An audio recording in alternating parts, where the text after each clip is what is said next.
дар мамлакат бо ҷалби сармоягузориҳои ҳукумати ҷумҳурии Тоҷикистон, Бонки Исломии Рушд, ширкати саҳомии холдингии кушодаи барқи тоҷик ва сармоягузорони ватанӣ нерӯгоҳҳои барқии оби хурд сохта ба истифода дода шудааст, ки фаъолияти он мунтазам мебошад.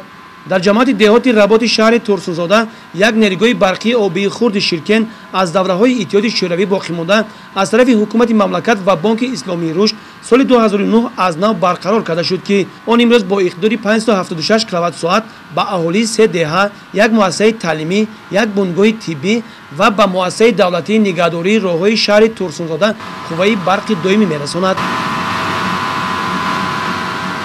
ماه مارس سال 2011 نیروگاه خود شرکن با فعالیت شروع می‌نماید.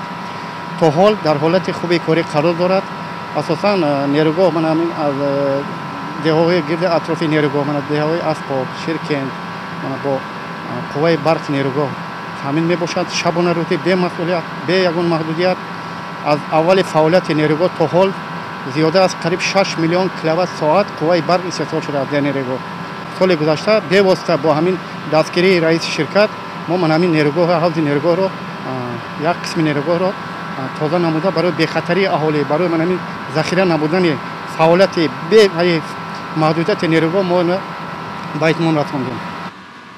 шабакаҳои барқи шаҳри Турсунзода баҳри фаъолияти мунтазам ва таъмини бемайлуни барқ ба аҳолии шаҳр, корхонаҳои истеҳсоли он ва иншоотҳои иҷтимоӣ ба мисоли муассисаҳои таълимӣ, боғчаҳои бачагона ва муассисаҳои тандурустӣ бо қувваи барқ корҳои назаррасро ба анҷом расонидааст.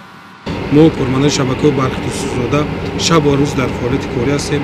гурӯҳи таъмирӣ ва гурӯҳи фаврии танзимгарӣ дорем, ки аҳолиро бо қувваи барқи доимӣ таъмин менамоем. нерӯгоҳи барқи хуби Ширкен ки 576 киловатт-соат ки дар ҳудуди ҷамоати Работ мебошад, аҳолӣ дар гирди атрофи аҳолӣ будагӣ аз он қувваи барқи доимӣ мегиранд. шабонарӯз ба қувваи барқи доимӣ таъмин аст, ки мо кормандаи шабакаи барқи Турсунзода ҳамарӯза аз худи роҳбари корхона ва сармуҳандис ва тамоми кормандони шабакаи барқи Турсунзода шабонарӯз дар фаъолияти корӣ ҳастем, дар назорати роҳбари корхона ҳастем, ки аҳолиро бо қувваи барқи хушсифат به یگان صدمات تکنولوژی با قوای برق دائمی تامین می‌کنند.